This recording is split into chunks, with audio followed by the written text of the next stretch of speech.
Adventurous kids, explore with education and learning what a wild life is in the Everglades. I want to explore the Museum of Discovering Science.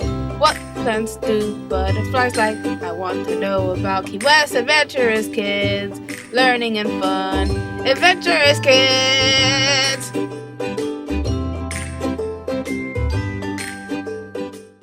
Today I'm going to tell you about Johnny Appleseed. Johnny Appleseed is an American folk hero. However, unlike other American folk heroes like Paul Bunyan and John Henry, Johnny Appleseed was a real person. He was responsible for creating thousands of acres of apple orchards in the American Midwest. Johnny Appleseed was born John Chapman on September 26, 1774 in Leominster, Massachusetts. Nothing is known about his childhood. As a young man, Johnny worked at a neighbor's apple orchard where he learned the apple business. Johnny Appleseed adventures began in 1797 when he was 23 years old. He began hiking west towards Pennsylvania. From there, he traveled into the Ohio Valley country and later Indiana, planting orchards as the settlers moved westward. Johnny Appleseed always carried a leather bag filled with apple seeds he collected for free from cider mills.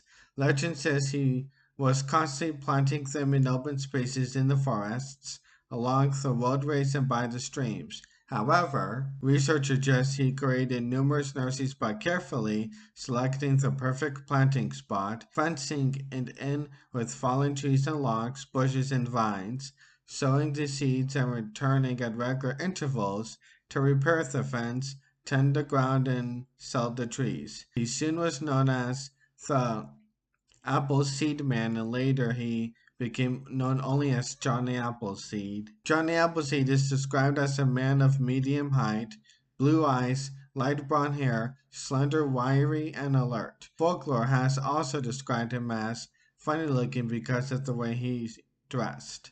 It is said that he traded apples for settlers' cast off clothing. He was known to give the better clothing to people he felt needed it more than he. This could be why legend says he wore only coffee sacks with holes cut for his arms as clothing. He rarely wore shoes, even during the cold of winter. It is said he could walk over the ice and snow barefooted, and that his skin was so thick on his feet that even a rattlesnake couldn't bite through it. Another legend says he wore an upside down pot on his head as a hat. This is unlikely since parts of the time were made of heavy copper or iron, but it is more likely he wore someone else's cast off hat or made his own out of cardboard.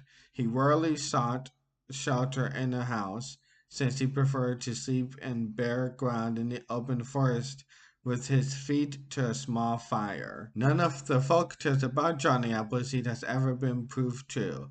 The tales became widely known after an article describing his deeds appeared in Harper's New Monthly magazine in 1871.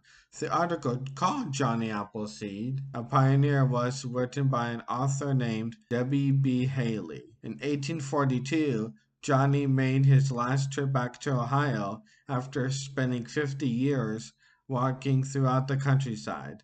On March 18, 1845, he died of pneumonia at the age of 71. He was visiting his friend William Worth in Indiana. Legend says it was the only time he was sick in his whole life. There are various theories as to his final resting place. According to an 1858 interview, Chapman was buried respectably in the Archer Cemetery in Fort Wayne, Indiana. The legend of Johnny Appleseed continues today. Johnny Appleseed festivals are held in many states including Illinois, Ohio, Indiana, Massachusetts, Pennsylvania, and California.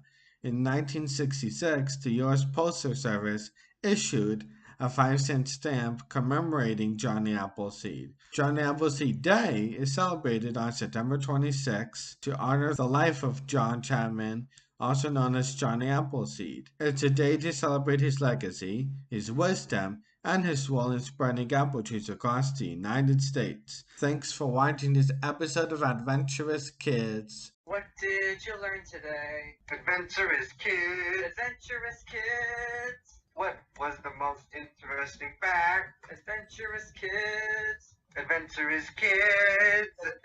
Adventurous